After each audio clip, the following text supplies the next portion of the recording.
Hello, this is Terrence McNally.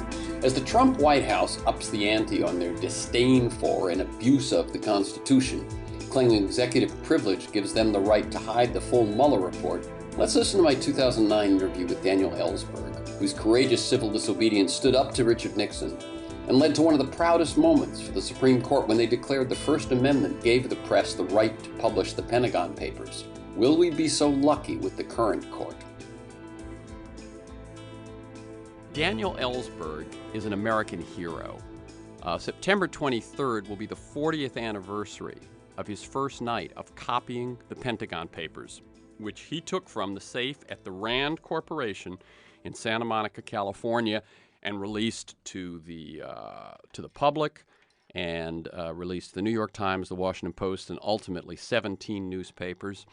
America was embroiled, see if this sounds familiar, in a dirty war based on lies. A president was abusing the power of his office, ignoring the will of the people, Congress, and the courts, promising peace while planning war without end. And Daniel Ellsberg, a military analyst, leaked the truth about the Vietnam War to the Times. He risked life in prison, and he knew he was doing so, to end a war that he helped plan. Henry Kissinger called Daniel Ellsberg the most dangerous man in America. Well, he's still at it. This week, Ellsberg begins the online publication of the American Doomsday Memoir, his memoir of the nuclear era. And you can learn more about all of this at ellsberg.net. That's ELLSBERG.net. On Freeform, we explore the lives, the work, the ideas of individuals that I suspect have pieces of the puzzle of a world that just might work. We look at new, innovative, and provocative approaches to business, environment, health, science, politics, media, all based on the fact that I believe we can do better, and I want to find out how. Daniel Ellsberg is a former American military analyst employed by the Rand Corporation who precipitated the national uproar in '71 when he released the Pentagon Papers. The release awakened the American people to how much they'd been deceived by their own government about the war. Ellsberg is the author of 3 books: Papers on the War, Secrets, a memoir of Vietnam and the Pentagon Papers, and Risk, Ambiguity, and Decision. And as I said, his next book will actually be serialized, if you will, online at truthdig.com and at his own website, ellsberg.net, and that will be a more than 40-year memoir of America and nuclear weapons. Welcome, Dan Ellsberg, to Freeforum. Thank you. I'm very glad to be here. And can I say that that introduction is really, I want to congratulate you on it, Terrence. The statement of the analogy between Vietnam and today is quite chilling and very well stated. I'd like to get a transcript of it, in fact. Okay, that will be easy. And there will be a podcast both at my website, terrymcnally.net, and at the KPFK website, kpfk.org, which you can link to from ellsberg.net. One small correction, the memoir as a whole, which, by the way, it isn't as though I've written it already and it's coming out serially. I'll be writing it as it comes out, first installment this week on truthdig.com and my website. But it's entitled The American Doomsday Machine. And the first installment has the title American Planning for 100 Holocausts. I like listeners to get a feel for the people behind the work and the ideas that we talk about. So I always start out with a question about someone's life or their path and so on. But I'm going to do even more than that this time, Daniel, because I was not familiar with your biography until I looked at the DVD of The Most Dangerous Man in America, the documentary that opens in L.A. later this month, and until I really started doing research for this show. And you already had a stellar career. You were, as David Halberstam would have said, one of the best and the brightest in that era of the Kennedy administration. And I want to trace your path up to your decision to take the action to release the papers, because I think it really, it's both a personal transformation, but it really says something about American culture during those years. So let me I'm going to read little a touch from the bio and ask for you to expand on that. You graduated Harvard in 1952, BA summa cum laude, economics, and then studied at King's College, Cambridge on a Woodrow Wilson Fellowship. Then you spent 3 years in the Marines. Why did you join the Marines? And this was 54 to 57, so this is just post-Korean War. Well, the Korean emergency was still on, so I got a ribbon in uniform. Mm-hmm. I didn't get to Korea. The fighting was pretty much over by the time I got in. In a way, the reason that I went in the Marines was that I had been deferred. The war started, of course, in 1950 when I was in college. But like most of my friends in college, we got a deferment until I graduated in 52, a college deferment. And then I got another one to go to King's College, Cambridge. So having been deferred for 3 years and feeling that someone else had gone in my place, I'd always assumed that I would volunteer as soon as that schoolwork was done. And I just felt it my responsibility to go. Not all my classmates had that same feeling, I found later. I don't know what the difference was, but anyway, it did seem to me that it was my responsibility to go. So I wanted to be in the service and do something different from what I'd been doing the rest of my life. I was offered a commission in the Air Force by somebody who said I could get it to do the kind of economics work, linear programming and analysis of various kinds that I figured I would be doing as an economist later, which is what I expected to be. And I thought, no, if I'm going to be in the service, let's do it. And I'll go in the Marines. I'll be in the infantry. I signed up for the infantry.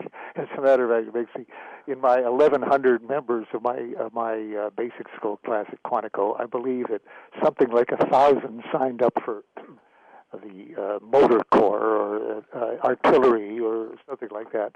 And a small number of us actually signed up for the infantry, which is where we all ended up. Everybody ended up in that. But I enjoyed my time in the Marines very much, and I extended for a year, actually, because the Suez crisis was just heating up in 56, as I was due to get out and go back to Harvard as a member of the Society of Fellows. So I had to give up that society and to extend in the Marine Corps for a year to be with my battalion in case there was a war in the Middle East. And I did get the fellowship back. I had to reapply when I got out of the Marines. Mm-hmm. But the Suez crisis did, of course, blow up while I was in, and I was with the 6th Fleet in the battalion assigned to the 6th Fleet at that time. And I hadn't liked the prospect that there might be combat with a battalion for which I'd been the training officer at one point, the operations training officer. I'd also been a rifle company commander in it. So I hated the idea that people I'd trained and worked with might be in combat while I'd be back in Harvard reading about it in the newspapers. That's why I extended in it. So in 57, you get out of the Marines, as you say, having gone in because you felt it was your duty as a young American. And then you go to Harvard, and your work, you go to Harvard in 62. You earn your PhD in 62. Your work on something called the Ellsberg paradox is still considered a landmark in decision theory and behavioral economics. What was that, if there's a way to tell it briefly? It's a little hard to describe. It's not my title for it.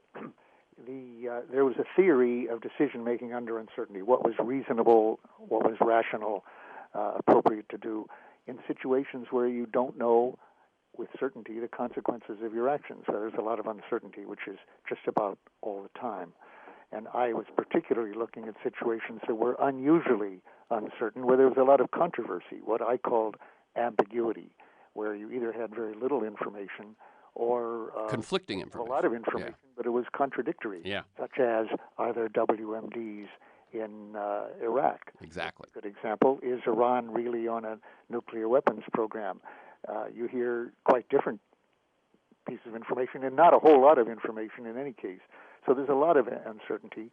My thesis really argued, and it's been pretty well accepted now in a field that's now called behavioral economics, that the existing theory, Bayesian theory, of what to do in those circumstances was inappropriate, was wrong. It wasn't what was reasonable in all cases to do. And people who believed in that theory almost as a religion, a set of ethical principles, found it very paradoxical that ordinary, reasonable people would actually violate their rules. I didn't find it paradoxical. I thought it was the reasonable thing to do.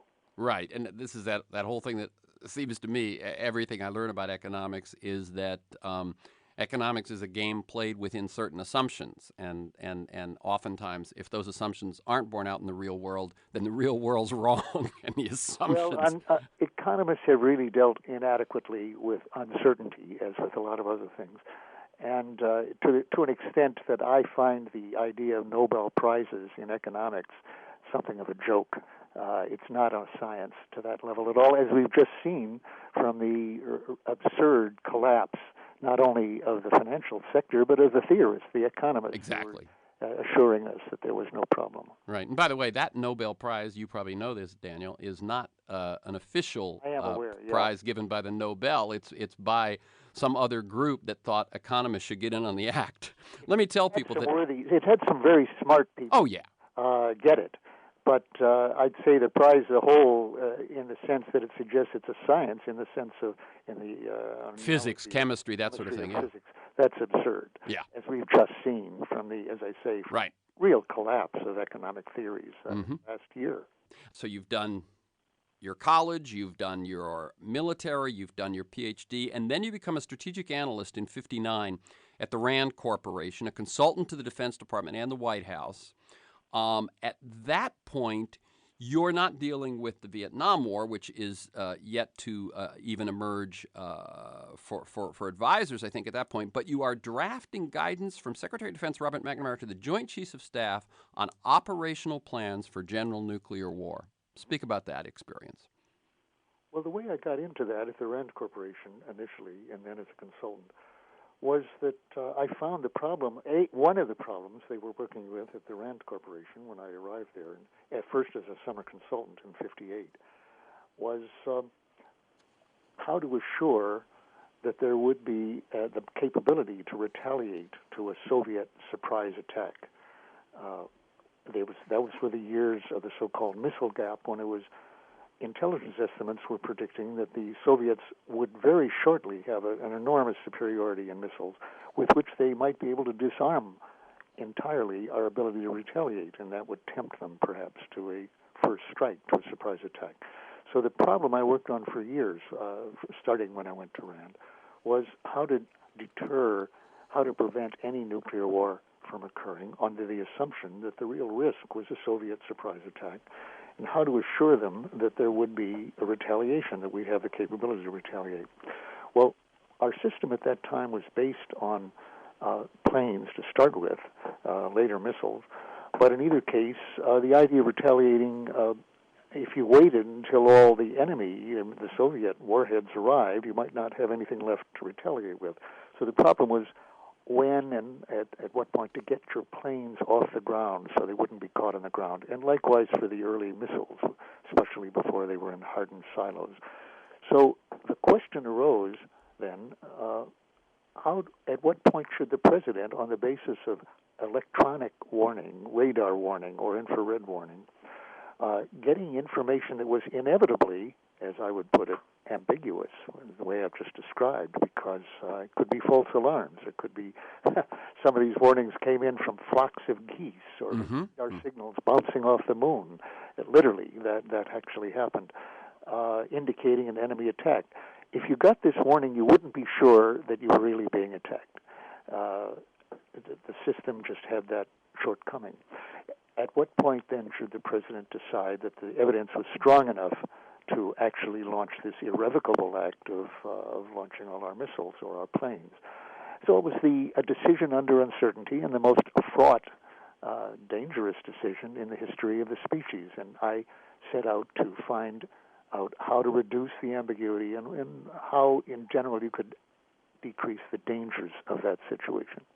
So that it seems like it's a pretty sensible outgrowth from your work on your PhD. Can you say anything about? We're going to talk more about nuclear issues in the second half of the show when we talk about your memoir. But can you, at this moment, say a little bit about your mindset as you were doing this? By that, I think you can probably imagine where I'm going. In other words, well, let me get ahead. For yeah, the benefit of this, I'll be willing to forecast a little what's going to be in this memoir, in later sure. installments of this memoir. At the time I went, as I said, in 58, 59, 60, there really was a belief that the Soviets could launch, even at that time and even more in the future, a devastating surprise attack against the U.S., a kind of Pearl Harbor attack that would put in question our ability to retaliate at all. So the mindset was a very intense and urgent one. It kept me working probably 70 hours a week, late at night and on weekends at RAND, trying to get a grip on how we could how we could make it mad, insane, irrational for the Soviets ever to launch such an attack because of the consequences they'd have to expect. And at best, given the head start that we thought the Russians had on us, and which they had indicated by getting a Sputnik up before we could and by getting heavy missiles into the air before we could, it did seem as though they were ahead of us. And the idea was maybe we'll do our best, but there may be no way to avoid this war in the future. We'll just do the best we can. So I was looking at apocalypse, Armageddon, coming any time. I even remember, well, maybe it takes too long, but I could say I was sitting at the Rand Corporation in our then buildings, which were overlooked Muscle Beach in Santa Monica, a block away, looking out late at night, around 11 or 12, as I was working there usually, and reading a secret document. I don't think it was top secret, just secret analysis, saying that the best time for a Soviet attack would be a moonless night where submarines could surface and launch missiles from short range with low warning, avoiding our radar warning net, by the way, off the west coast as well as the east coast, against our command posts and our missiles. And I was reading this would be on a moonless night late at night. And I looked out the window, and it was a moonless night. I was looking out at the ocean. And, you hear this expression of the hair rising on the back of your head. I've never felt that physically, but my memory is that that's the way it felt, that my head was bristling hair as I looked out at that. And I could just imagine those missiles arcing up from submarines at any moment. And that was the mood that we were pretty much all in at RAND. We felt very important that we were doing very important work that was going to prevent this war from happening and save the world and save America, and might or might not succeed. We were doing our best. We were using our best capabilities. So it was a very exhilarating time, as well as and exciting intellectually and otherwise. Mm-hmm. Okay, now what's interesting is you're just telling me you're working at RAND, trying to prevent nuclear war, and then I find out you were a member of 2 of the 3 working groups reporting to the Executive Committee of the National Security Council during the Cuban Missile Crisis in 1962. Talk a bit about that. Well, that's right. It leaps over something I was going to mention in a minute here, but in the missile crisis, I was called, actually, from Washington, from a colleague of mine, former colleague from RAND, who was now in the Defense Department, to come help them the day that the president spoke on announcing the blockade of Cuba. It followed about a week of secret decision-making after they had discovered that the missiles were being constructed in Cuba. And then on a Monday, the President Kennedy did announce that the missiles were being constructed secretly and that we were instituting a blockade. And a very intense time was about to follow. So I'd done a lot of consulting on just these matters before that, so I was called to help them. And for the next week, until the next Sunday, I spent most nights sleeping, to the extent that I slept at all, on a couch in the International Security Affairs part of the Pentagon, where I later worked. And here I was as a RAND consultant, but working on these 2 of 3 working groups. The third was on Berlin planning. They were expecting this crisis to expand to Berlin. Mm-hmm. And the other 2, I was on one that was called long-range planning, and that looked 2 weeks ahead, which sounds funny, although really from the point of view of the Pentagon and the executive branch, 2 weeks is pretty much long-term. In that kind of crisis, You for usually sure. think of it in a crisis very much so. And then the other one was short-term. That was the next 48 hours, sort of. And as of Saturday, following the Monday speech, we were working in that one, in ISA, on possible invasion plans 48 hours away for Monday. So, again, a very intense time. The reason I was called in part was that I'd worked on command and control problems for a long time, for several years. At that point, I was one of the civilian specialists or experts on that. And I had in my head the difference it could make to our retaliatory posture if they were to launch an attack with a limited number of missiles in Cuba. They had up to 38 missiles. We didn't get up to that number until late in the week. But what could they do with 10 missiles, intermediate range missiles, 20 missiles, 30 missiles, given the range? They could hit our command control sites. They could do various things. And that was the kind of thing that I had in my head in those days. I couldn't do it now, for sure. I couldn't do those calculations now. But then I could. And so I could help fast. But let me go back for a minute from that. That's in 62. Right. In 61, a year earlier, a very startling development occurred. Do we have a minute here? Yeah. I'll tell you. That'll follow on rather quickly from what I was saying earlier. As of June 61 and the summer of 61, the CIA and the Air Force were still predicting a very major missile gap in favor of the Russians, that they were way ahead of us. They had something, I think the estimate was ranged, there was some disagreement, ranged from about 120 to about 160 missiles. We had 40, Atlas and Titan ICBM at that time, plus some Polaris at sea. So they had a lot more. But toward the end of the summer, I was at SAC, Strategic Air Command Headquarters in Omaha, talking with him about war plans, which I had just drafted new guidance for, and I was talking with them about how the guidance was being received at SAC. And the chief of war plans there, Colonel Dave Liebman, said to me, "Now, do you know what the old man, Thomas Power, who was the commander of SAC, do you know what he thinks they have now?" I said, "No. 1,000. They had 1,000. And we discussed that. So 1,000 versus our 40. 1 month later, our reconnaissance satellites had completed looking at all the potential sites in Russia. It took them. They'd had some earlier flights, but didn't cover everything. In mid-September, the new estimate came out, and the estimate was that they had 10 to 25, but that was wrong. That was still an overestimate. Within a few months, and actually I heard at the time, a little early, what they had was 4. 4 missiles, not 160, not 1,000. So the estimate was, what was it, 250 times wrong. Yeah. 250%, 250 times. The implication was, in other words, they had nothing. With 4 missiles, yes, you could hit command and control. That wouldn't do them very much good. You wouldn't have any effect on a retaliatory capability, really. Mm-hmm. They had nothing. It was, in other words, the situation was what we discovered in Iraq. Yeah.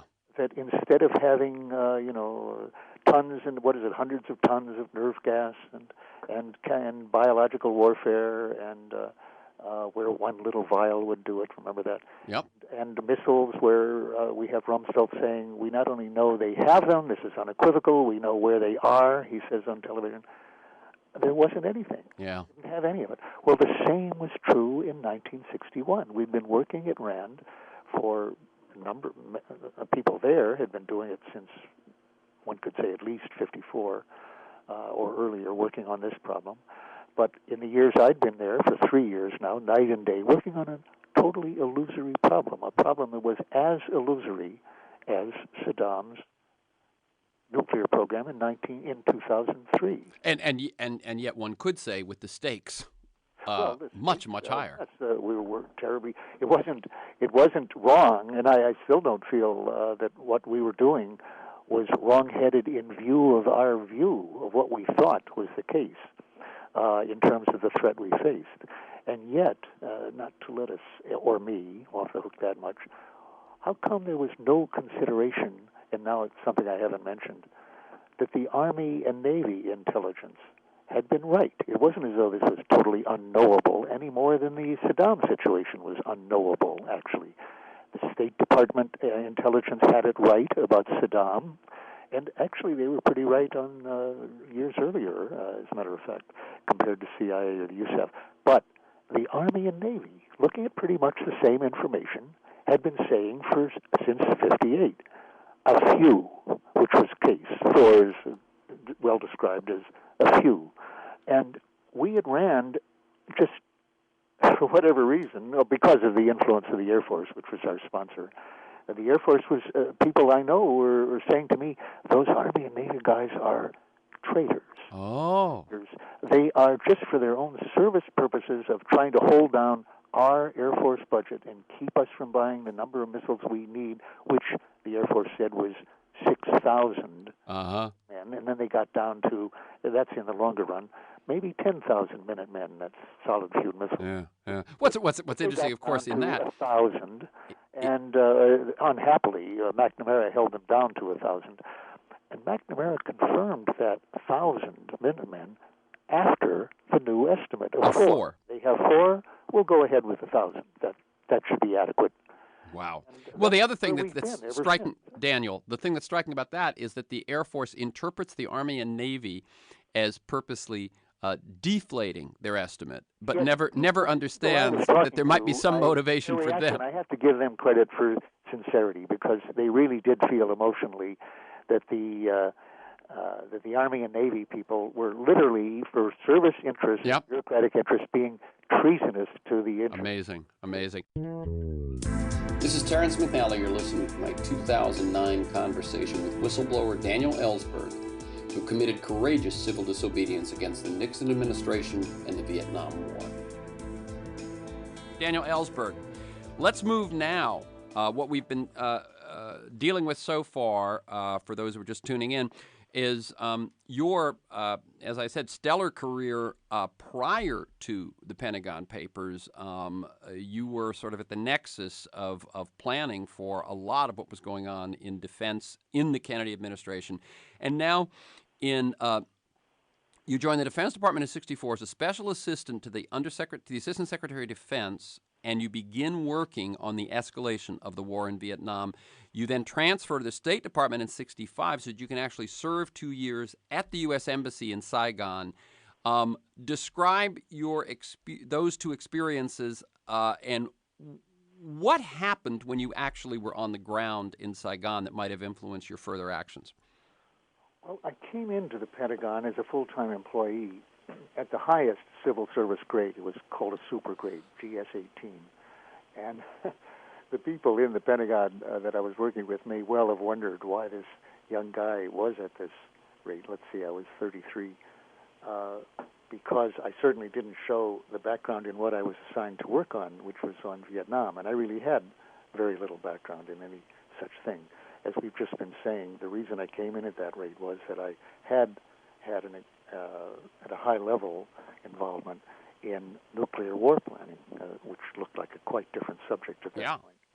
And that was my expertise, if any. And if anything, I was learning on the job when it came in to the Pentagon. But my boss wanted me, John McNaughton, Assistant Secretary, said that I would be working most of the time on Vietnam, and the incentive he gave me to come into this field, with which I really wasn't very familiar, was that I had been working since the missile crisis in '62, analyzing nuclear crises and how to reduce the danger that the world would blow up in such a crisis. And as he put it to me, I was doing that as a consultant, as a researcher, but from within the government, I'd have the chance to get a very different view of how a crisis really involved. And he said, this is an ongoing crisis. Vietnam is an ongoing crisis, and you can see it from inside. And he certainly did follow through on that and giving me access to everything. Now, what I learned in the Pentagon was something very relevant to what's going on right now, I'm certain, in Afghanistan and perhaps Pakistan, as it was very relevant to our getting into Iraq. In both those cases, in all these cases, really, well, in Iraq in particular, like in Vietnam, we were essentially lied into the war. Congress was lied into it by the executive branch, of which I was part. And that was possible because people like me, by the hundreds and thousands, who knew what was actually being planned and what was happening in the Pentagon, could be relied on to keep our mouths shut as the public was lied to about that and as it was concealed from the public. And very specifically, one point that I'm certain applies to Afghanistan right now. The picture given to the public at the time, over the years in Vietnam, and for many years thereafter, was that the president had effectively been conned himself or seduced into getting into Vietnam bit by bit by military who were telling him that the next 20,000 troops, the next 30,000 troops would make all the difference. And in that sense, it was a quagmire that people went into sort of with their eyes shut. Right. As we, from that era, recall, Westmoreland would... That was never true. But Westmoreland would keep saying, there is a light at the end of the tunnel, and 20,000 troops will get us to that light. The light was, the military were telling him that the light is just ahead, if we just move ahead. They were never telling him that. They were always saying, yes, it was winnable, but with 500,000 troops, total bombing, 700,000 troops, 1 million was a figure mentioned as early as 1965. But I realized that from working on this in the Pentagon, that the President Johnson was prepared to tell the public in July of 1965 that we were sending 50,000 troops when secretly he had agreed to the request for an immediate sending of 100,000 troops. And he did that year after year. The public was never really told that the military regarded this as unwinnable at the state we were actually at that moment, winnable only with a very, very much longer and bigger investment. I'm certain that is the case today in Afghanistan. The similarities in the politics and the military aspects of the situation are so similar. I think of it as Vietnamistan right now. Right. And not only in the field, but in Washington. The requirements in the field are very similar to Vietnam, the situation there. But I'm sure that the lying and deception we're getting right now from this new administration is exactly equivalent to the Democratic administration I served with. And here's what let's just say, guessing, but it's a very strong guess. When I'm certain, I can be wrong. That's happened over and over. I'm very aware of that.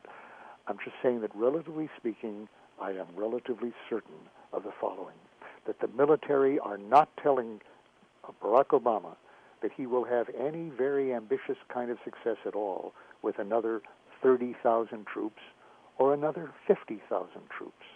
I feel very sure that he's hearing that if you want to have any really lasting effect there, or very successful effect in defeating the Taliban, and they do use words like winning and defeating, even though they're unwilling to define it, success. If you want to do that, you've got to send hundreds of thousands of troops.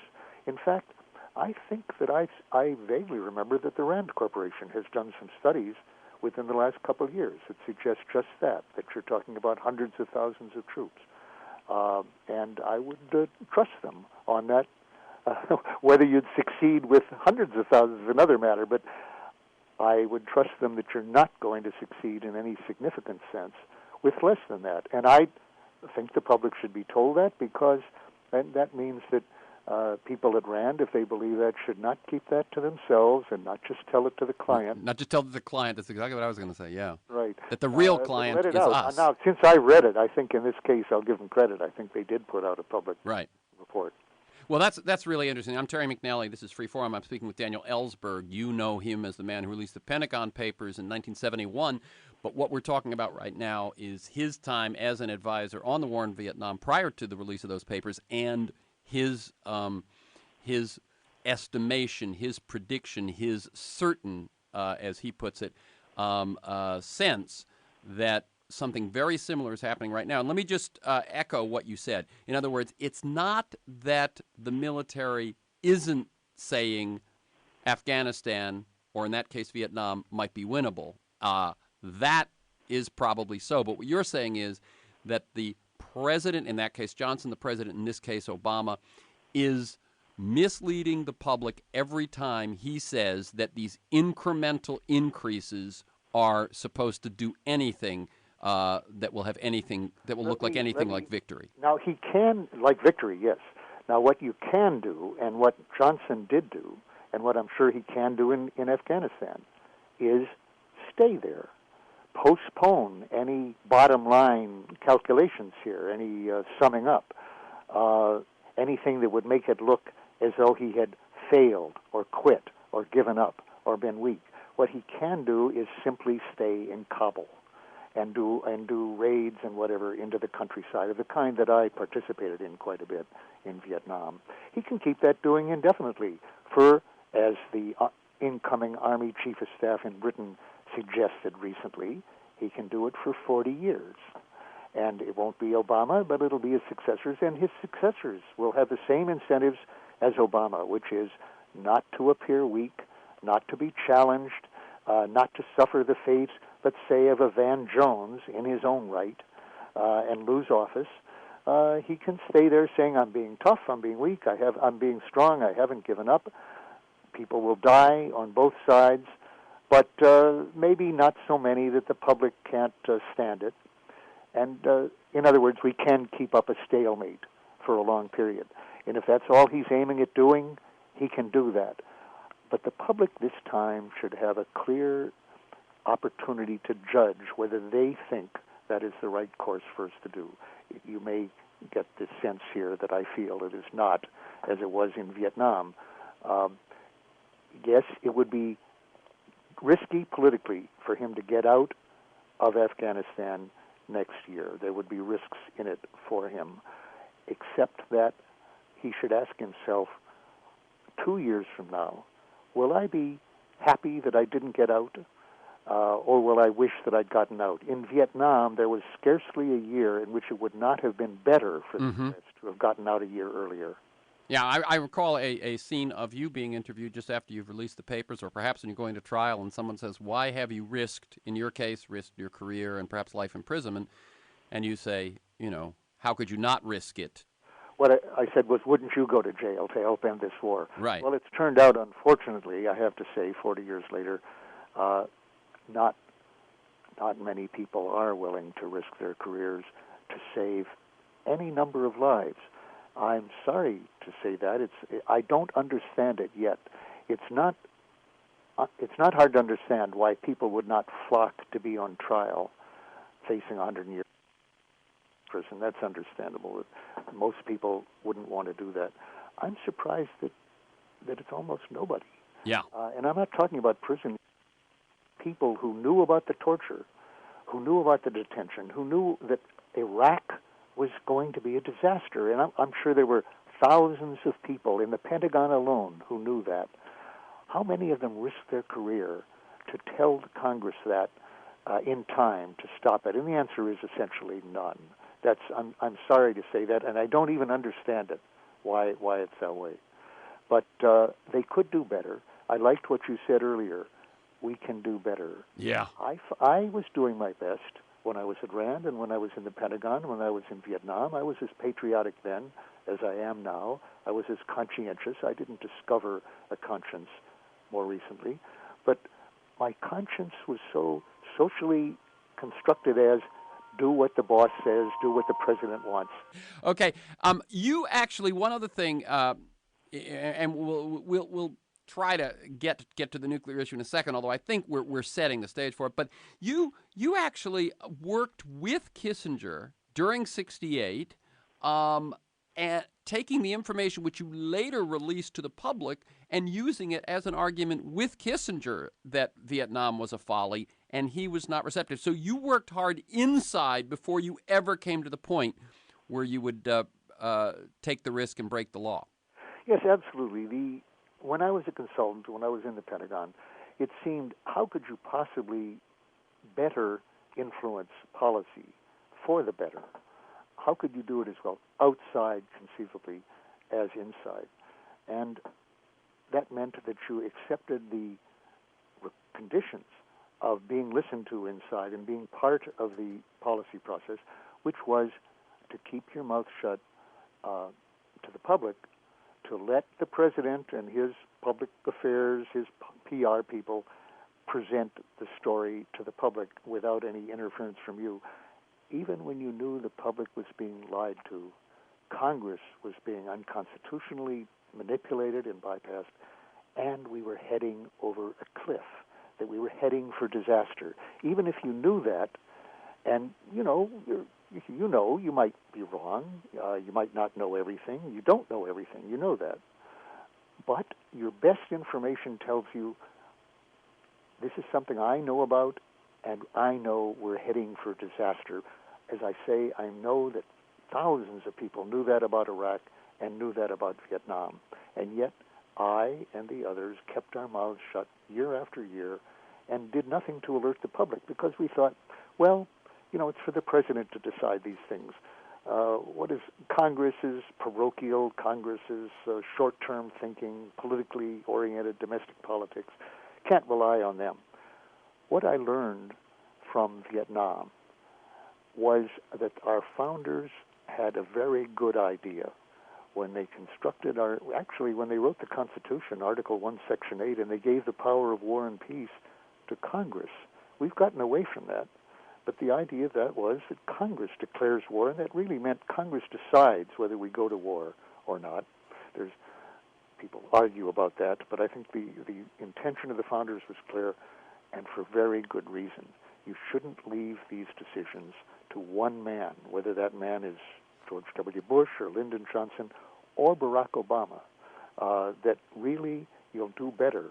You won't be guaranteed to do it right, but you'll do better if there's more public information on that and Congress knows what they're getting into.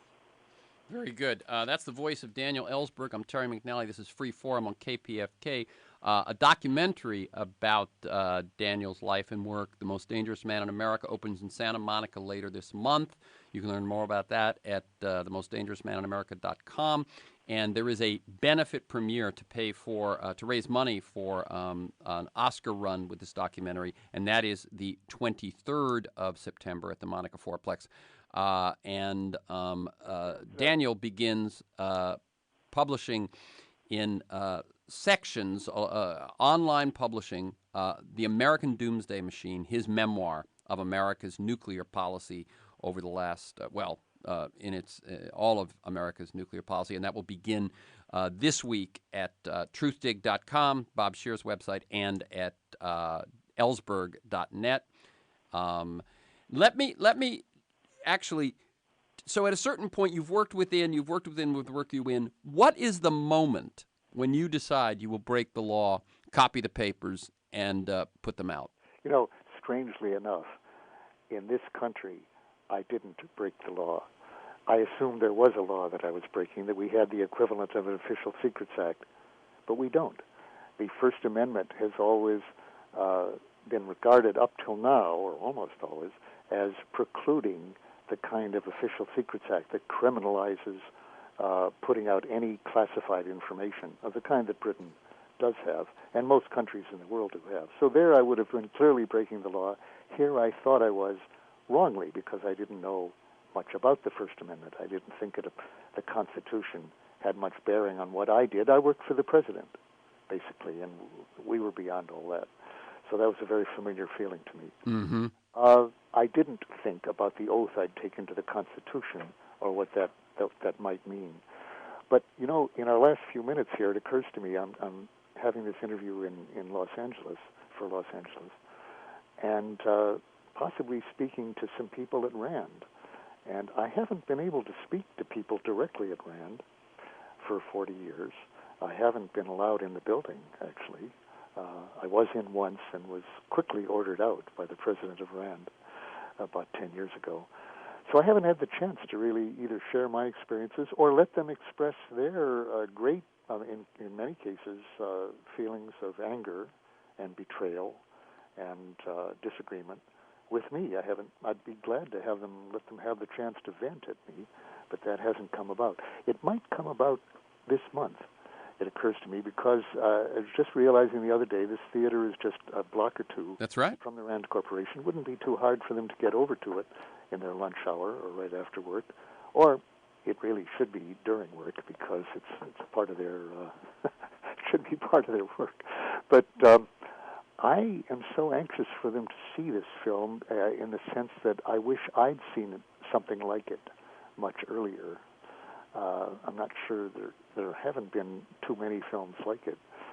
The Insider is not a bad one, about the guy who realizes, Wellender and Merrill Williams, who realize that they're working in the tobacco industry for a corporation that is selling a carcinogenic product to teenagers. That's right. And spills the beans. He's a whistleblower. There are a couple of folks in the health insurance industry, Yeah. or just out of the health, who've just retired, who have gone public with some of their behavior. Listen, after the show, tell me more about that, because I like to follow up. Okay. I like to be in touch with whistleblowers in general, and they're my heroes, and I like to share and help them. Okay. So I'll tell you what, we'll do that. Yeah, we'll do that let's do that by email afterwards. Now let me give you a chance, because we're down to about 5 minutes left. And could I just follow up on what I was just saying? Yes. It occurred to me the other day, I'm so anxious for Rand people supposed to have a chance to have at me and ask me questions. We're going to do this Q&A after several showings. I don't think it's set yet exactly, at the Lemley Theater, and it's a couple of blocks from Rand. It occurred to me last night, I'm prepared to try to arrange that Rand people, if they show their ID card, can get into those things half price or even free. I'll make up the make it free myself if I have to. Just to do this, and I'm going to try to arrange that somehow, so we can get them over there for the Q&A sessions and have this discussion. Wonderful. So there you go. Rand, you are invited. I want to give you a chance to talk about the memoir you're beginning. Your website, ellsberg.net, some other sites, including truthdig.com, will start regular installments of your memoir of the nuclear era, the America Doomsday Machine. It's going to be an internet book reflecting your earlier classified work and 40 years of research. And I'm going to read one quote and then let you take off. This is a quote from you. To understand the urgency of radical changes in our nuclear policies that may truly move the world toward abolition of nuclear weapons, we need a new understanding of the real history of the nuclear age. And I plan over the next year, before the 65th anniversary of Hiroshima, to do my part in unveiling this hidden history. What should people expect in that memoir? Well, some surprises, I think. It's going to be bad news in a lot of ways, and not only about the United States. I have to say it's very disheartening to realize that humans did this, that our species has actually constructed two doomsday machines in Russia still and in America. The reason for that description, which is a Dr. Strangelove kind of description, or Herman Kahn, it came out of Rand, actually, of something that would destroy either all or most life on Earth in possibly on a false alarm with a great deal of automaticity in the system. This does exist, actually. Strangelove, as a movie, I regarded at the time as a documentary. And what I mean by that is going to be spelled out in issues to come. But two aspects of that are in this first installment coming out this week. One, that if we had launched our forces and in a variety of circumstances, a conflict arising over Berlin or Yugoslavia, conceivably even Iran. But if we found ourselves fighting Soviet troops anywhere in the world, our plans in 60-61 under Eisenhower and early Kennedy were to launch all of our forces without reserve at a given target system, which included every city in Russia and China. And the Joint Chiefs of Staff estimated, in response to a question I drafted for President Kennedy to give them, estimated that the consequences of their doing that would be that we would kill about 600 million people, or 100 Holocausts, 100 times the 6 million of the Holocausts. That was, as I say, a startling discovery that I made in 1961.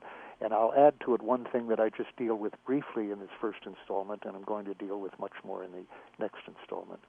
I also discovered that President Eisenhower, and reported to the Kennedy administration, which didn't know it at the beginning, that President Eisenhower had delegated authorization to launch nuclear weapons in a number of circumstances, not all circumstances, but if communications were out with Washington, or if the president were incapacitated, or if there just weren't time to get authorization from Washington. President Eisenhower had given advance authorization to all of his nuclear-capable theater commanders, from the Strategic Air Command to SAC-UR in Europe, Pacific Command, and so forth, the Atlantic Command. In other words, there were a number of four-star admirals and generals who had their fingers on the button. But worse than that, or that might have been inevitable. It had its dangers, but it was probably essential. They had in turn, with his approval, subdelegated that to commanders below them, like the 7th Fleet in the Pacific. That put more fingers on the button. Delegations went down below that. How many fingers are on the button right now? I will make a strong guess that Barack Obama has not seen a figure. Wow. It would be hard to give him a figure. And he has not made a study of that. I say that because I know the other presidents who maintained this system from then till now, and I know how much looseness and ignorance and uncertainty there was in that system for at least the first 3 of those. I know it directly, in particular, for Eisenhower. I'll tell you what, Daniel, I've got to let you go, but that's quite, if you'll pardon the expression, quite a bombshell, that in fact you have it on pretty good authority that there are many people who actually have their fingers on the trigger. So again, I want to raise that question for Congress to get at, right. For Congress to get at and find out for the first time in the nuclear era. Who's got their fingers on the button. The site is ellsberg.net. The American Doomsday Machine Insider's Memoir of the Nuclear Era begins soon there and at truthdig.com. The documentary, The Most Dangerous Man in America, opens in Santa Monica later this month. The benefit premiere is the 23rd. Rand, folks, you are invited, and you're invited for free or half price. If you want to read my recent articles, check terrymcnally.net, search me on alternate.org or huffingtonpost.com. You can listen to this week's conversation and many others at the podcast.